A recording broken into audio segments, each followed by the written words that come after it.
Se você perdesse 300 mil na bolsa, seja reais ou dólares, em operações mal sucedidas, o que você faria? Nesse vídeo eu vou te contar como foi que isso aconteceu comigo, o que eu fiz depois disso, como que eu saí de um prejuízo de centenas de milhares e cheguei à consistência no mercado financeiro. Mas antes de mais nada, eu gostaria de te convidar a se inscrever aqui no canal e você acionar o sininho aí para os lembretes do YouTube, assim você pode ter acesso aos meus conteúdos com prioridade. Bom, vamos lá. O ano era 2015, né? E eu estava operando na bolsa com base em setups prontos dos gurus aí de mercado, mas sem fundamento nenhum. E eu vou te contar que o que aconteceu ao final desse vídeo, né? Eu vou dizer que você precisa, na verdade, fazer para não passar pelo que eu passei. Evidente que depois de um prejuízo desse, a gente vê que tem alguma coisa errada, né? Por que eu havia ganho tanto dinheiro operando dessa forma em swing trade e lá no day trade as coisas não estavam funcionando, não estavam fluindo, não estavam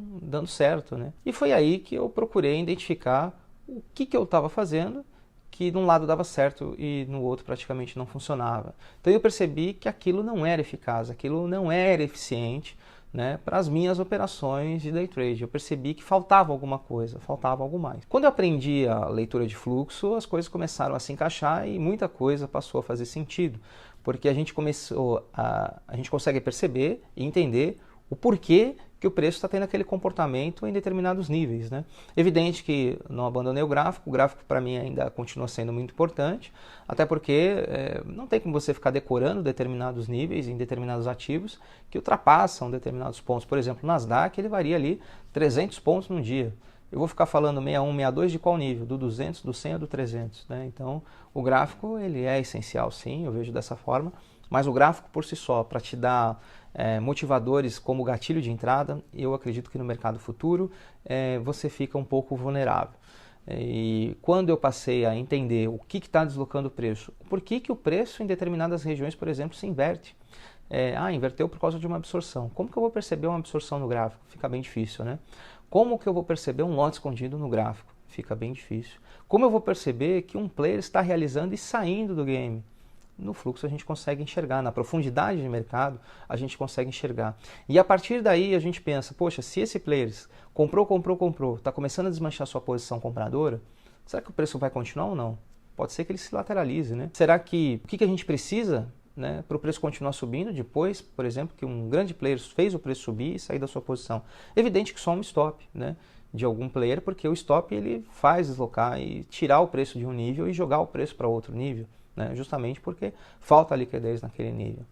E a partir de que momento que o preço então está caindo, entrou em tendência, deu grandes barras bonitas no M5 e de repente antes de chegar no fundo, ou ultrapassa o fundo e de repente pouco depois de ultrapassar o fundo ele simplesmente volta, né?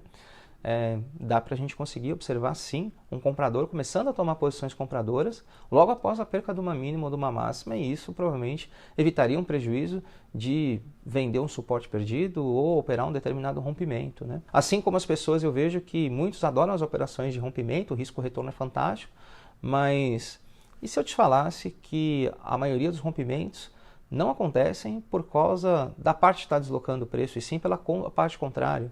Por exemplo, imagina que o preço saiu lá do um determinado ativo do 50 e chegou no 70 e tem uma resistência.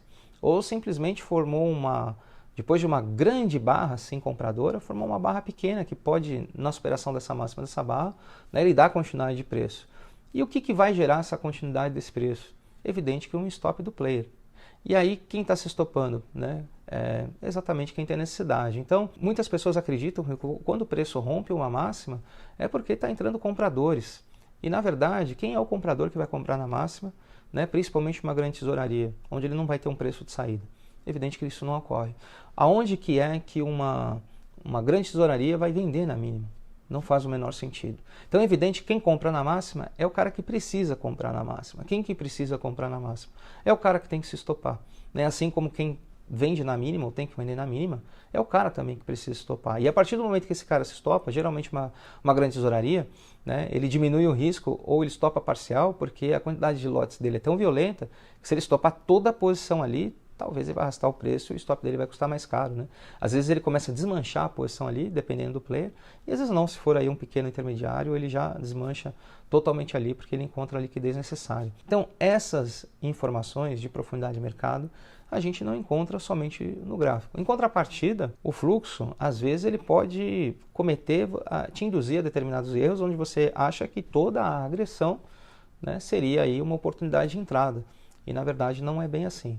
Por isso que é muito importante a gente saber identificar no fluxo quem que está movendo ou deslocando o preço. É institucional ou é robôs? Isso vai fazer com que as nossas atitudes, né, e a nossa operação seja totalmente diferente. Né? Uma operação que um robô está sendo feito o deslocamento de movimento, a gente vai procurar poucos pontos.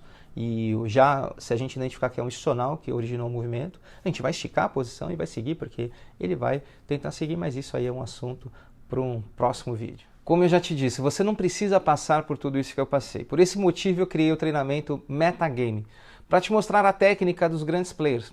Usando o Metagame, você poderá antecipar os movimentos dos grandes players e tomar as melhores decisões na hora de comprar ou vender. Se você quer entender como o mercado realmente funciona e antever os deslocamentos de preço, clica no link que está na descrição desse vídeo e eu posso te ensinar o Metagame. E eu vejo você no book.